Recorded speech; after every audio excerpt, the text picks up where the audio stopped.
اعوذ باللہ من الشیطان الرجیم، بسم اللہ الرحمن الرحیم۔ پیارے دوستوں اور ساتھیوں، آج ہم 40 احادیث کے سلسلے کو آگے بڑھاتے ہوئے حدیث نمبر 26 آپ کے سامنے پیش کرنے کی سعادت حاصل کریں گے۔ میرے پیارے دوستوں،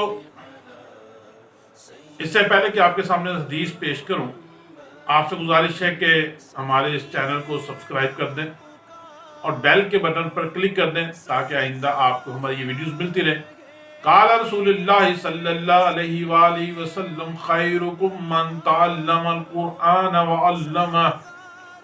نبی مہربان صلی اللہ علیہ وآلہ وسلم نے فرمایا، تم میں سب سے بہتر وہ شخص ہے جو قرآن پاک سیکھے اور سیکھے۔ پیارے دوستوں اور ساتھیوں، قرآن پاک کو اللہ کے کلام ہونے کی وجہ سے تمام کلاموں پر ایک خاص اہمیت حاصل ہے، بلکہ خاص نہیں، سب سے زیادہ اہمیت حاصل ہے، کیونکہ اس کا بنانے والا اللہ ہے،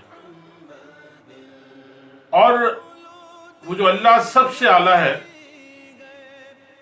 حقیقت یہ ہے کہ اس کی چیزوں کو سیکھنا اور سکھانا بھی سب سے اعلیٰ ہوگا۔ اس لیے نبی مہربان صلی اللہ علیہ وآلہ وسلم نے اس کی اہمیت کو بیان کرتے ہوئے کہا کہ بہتر شخص وہ ہے جو قرآن پاک کو سیکھتا ہے اور سکھاتا ہے۔ اللہ تعالیٰ نے اپنے پیغمبر کو وحی کے ذریعے اس سب سے اعلیٰ وظیفے سے نوازا ہے، تو اس کی حکمتوں کو، اس کے معاملات کو، اس کی برکتوں کو، اس کی رحمتوں کو لوگوں تک پہنچانا، یہی تو سب سے بڑا کام ہوگا۔ اس سے بڑا کام تو ہو بھی نہیں سکتا۔ اور جو اس مشن کا علمبردار ہوگا، یعنی جو اس مشن کو آگے بڑھائے گا، اس کو اللہ تعالیٰ سے اور اس کے نبی صلی اللہ علیہ وآلہ وسلم سے خاص نسبت بھی ہوگی، یعنی ایک خاص اس کا لنک مل جائے گا، اور وہ خاص بندوں میں شمار ہونا شروع ہو جائے گا۔ نبی کریم صلی اللہ علیہ وآلہ وسلم نے ارشاد فرمایا، لوگوں میں کچھ لوگ اللہ کے خاص بندے ہیں۔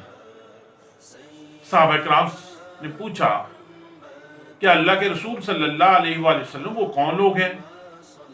فرمایا کہ جو اللہ کے اس کتاب کو لوگوں کو سکھاتے ہیں، اور وہ بھی جو سیکھتے ہیں، وہی خاص لوگ ہیں۔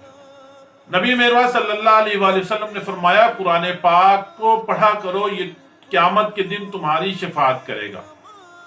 نبی مہربان صلی اللہ علیہ وآلہ وسلم نے فرمایا، اور بڑی خاص بات فرمائی، کہ جس کے دل کے اندر قرآن پاک کا کچھ بھی حصہ نہیں ہے، وہ ویران گھر کی طرح ہے،